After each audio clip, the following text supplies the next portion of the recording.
Thanks very much, Charlie, and good morning, everyone. I'm very pleased to welcome you here today.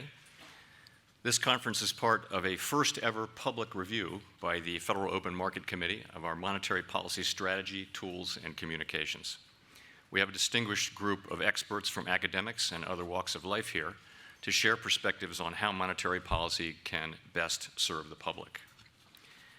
I'd first like to say a word about recent developments involving trade negotiations and other matters. We do not know how or when these issues will be resolved. We are closely monitoring the implications of these developments for the U.S. economic outlook, and, as always, we will act as appropriate to sustain the expansion with a strong labor market and inflation near our symmetric 2% objective. My comments today, like this conference, will focus on longer-run issues that will remain even as the issues of the moment evolve. While central banks face a challenging environment today, these challenges are not entirely new. In fact, in 1999, the Federal Reserve System hosted a conference titled Monetary Policy in a Low Inflation Environment, and I know some of you were at that conference as well 20 years ago. Conference participants discussed new challenges that were emerging after the then recent victory over the great inflation. They focused on many questions posed by low inflation, and in particular, on what unconventional tools a central bank might use to support the economy if rates fell to what we now call the effective lower bound, or the ELB, or the lower bound. Even though the Bank of Japan was grappling with the lower bound as the conference met, the issue seemed remote for the United States. The conference received little coverage in the financial press, but a Reuters wire service story titled "Fed Conference Timing on Inflation Odd but Useful" emphasized the remoteness of the risk. Participants at that conference could not have anticipated that only 10 years later, the world would be engulfed in a deep financial crisis, with unemployment soaring and central banks around the world making extensive use of new strategies, tools, and ways to communicate. The next time policy rates hit the lower bound, and there will be a next time, it will not be a surprise. We are now well aware of the challenges that the ELB presents, and we have the painful experience of the global financial crisis and its aftermath to guide us. Our obligation to the public we serve is to take those measures now that will put us in the best position to deal with our next encounter with the lower bound. And with the economy growing, unemployment low, and inflation low and stable, this is the right time to engage the public broadly on these issues. The review has several parts, all of which are intended to open our monetary policy up to critical examination. We're holding a series of FedListens events around the country to help us understand the perspectives of people from diverse backgrounds and with varied interests.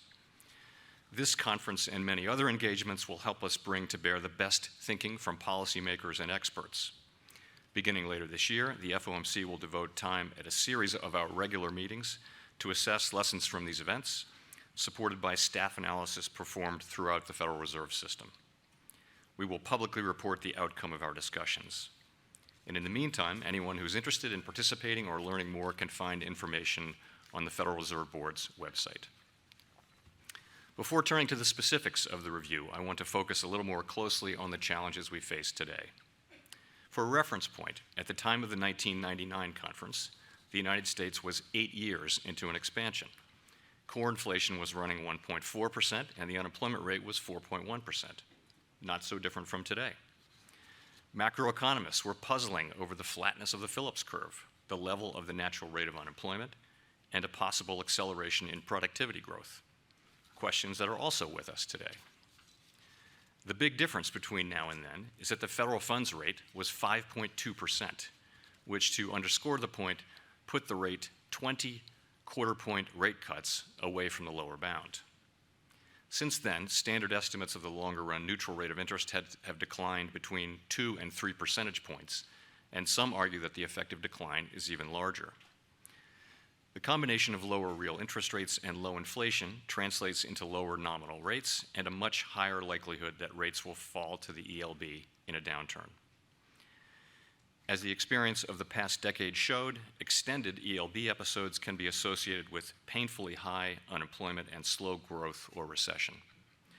Economic weakness puts downward pressure on inflation, which can raise real interest rates and reinforce the challenge of supporting needed job growth. In addition, over time, inflation has become much less sensitive to tightness in resource utilization. This insensitivity can be a blessing in avoiding deflation when unemployment is high, but it also means that much greater labor market tightness may ultimately be required to bring inflation back to target in a recovery. Using monetary policy to push sufficiently hard on labor markets to lift inflation could pose risks of destabilizing excesses in financial markets or elsewhere. In short, the proximity of interest rates to the effective lower bound has become the preeminent monetary policy challenge of our time, tainting all manner of issues with ELB risk and imbuing many old challenges with greater significance. For example, the behavior of inflation now draws much sharper focus. When nominal interest rates were 4 or 5%, a low-side surprise of a few tenths on inflation did not raise the specter of the lower bound. But the world has changed. Core inflation is currently running a bit below 2% on a trailing 12-month basis. In this setting, a similar low-side surprise, if it were to persist, would bring us uncomfortably closer to the effective lower bound. My FOMC colleagues and I must, and do, take seriously the risk that inflation shortfalls that persist, even in a robust economy, could precipitate a difficult-to-arrest downward drift in inflation expectations. At the heart of the review is the evaluation of potential changes to our strategy designed to strengthen the credibility of our symmetric 2% inflation objective. The ELB problem also complicates the FOMC's efforts to achieve transparency and accountability. The Fed, like most major central banks, is insulated from short-term political pressures. In our democracy, that insulation carries with it an obligation for us to be transparent and publicly accountable. When policy rates reached the effective lower bound during the crisis, central banks resorted to what were then new, untested tools to pursue their mandated goals. These tools are no longer new.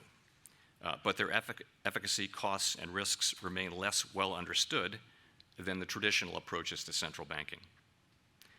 My FOMC colleagues and I are committed to explaining why the use of these tools in the wake of the crisis was a prudent and effective approach to pursuing our congressional mandate, and why tools like these are likely to be needed again. Our review is but one part of our efforts to engage with the public on these matters. Let me turn now to the specifics of the review, which is focused on 3 questions. First, can the Federal Reserve best meet its statutory objectives with its existing monetary policy strategy, or should it consider strategies that aim to reverse past misses of the inflation objective? Second, are the existing monetary policy tools adequate to achieve and maintain maximum employment and stable prices, or should the toolkit be expanded? And third, how can the FOMC's communication of its policy framework and implementation be improved? These questions are quite broad, and my colleagues and I come to them with open minds. We believe that our current policy framework is working well, and we've made no decisions about particular changes. In fact, the review is still in its early stages. The first question raises the issue of whether the FOMC should use makeup strategies in response to ELB risks. By the time of the 1999 conference, research was beginning to show that, in models at least, such strategies could substantially reduce the unemployment and other costs of ELB spells. The simplest version goes like this. Suppose that a spell with interest rates near the effective lower bound leads to a persistent shortfall of inflation relative to the central bank's goal. But what if the central bank promised credibly that it would deliberately make up for any lost inflation by stimulating the economy and temporarily pushing inflation modestly above target?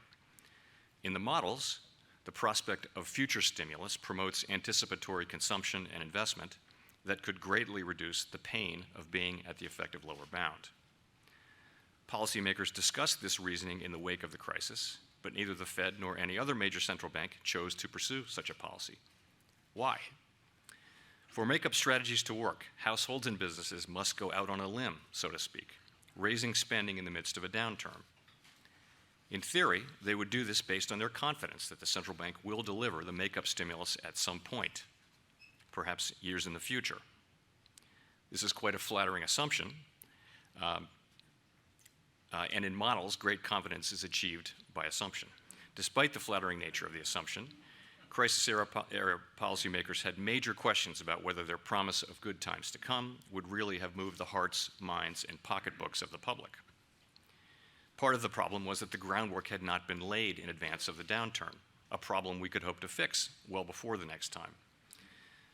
Policymakers also had deeper concerns about the legitimacy and effectiveness of attempting to bind some future FOMC to take actions that could be objectionable from a short-term perspective when the time came to deliver.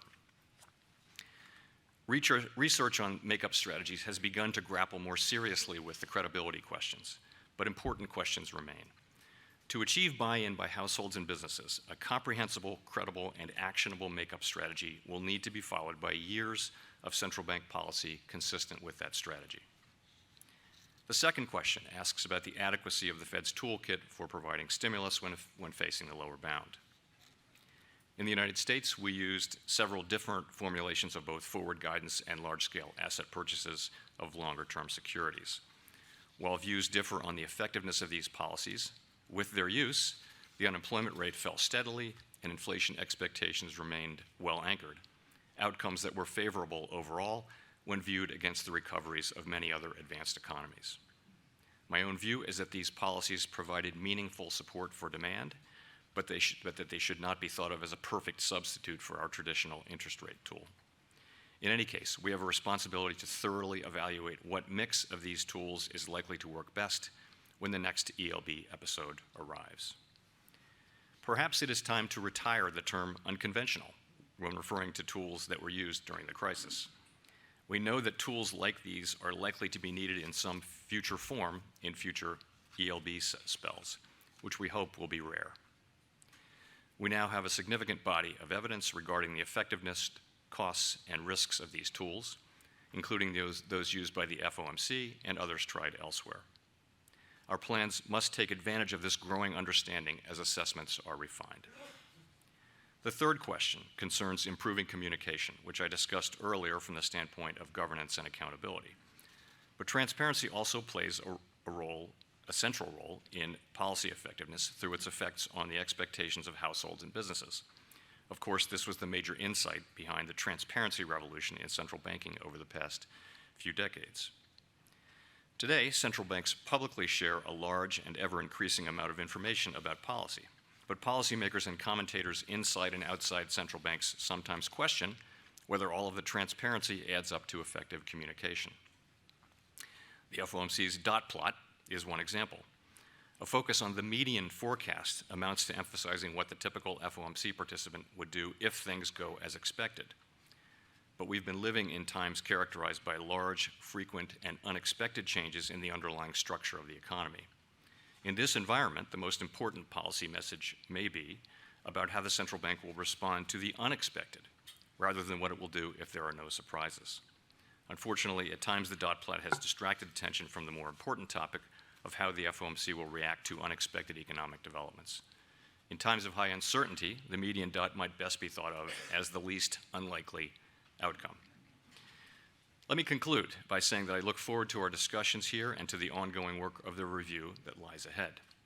We need the best tools and strategies possible for dealing with the challenges we now faced, and we must communicate them in a clear and credible way. My colleagues and I welcome your best thinking on these issues. Thank you very much.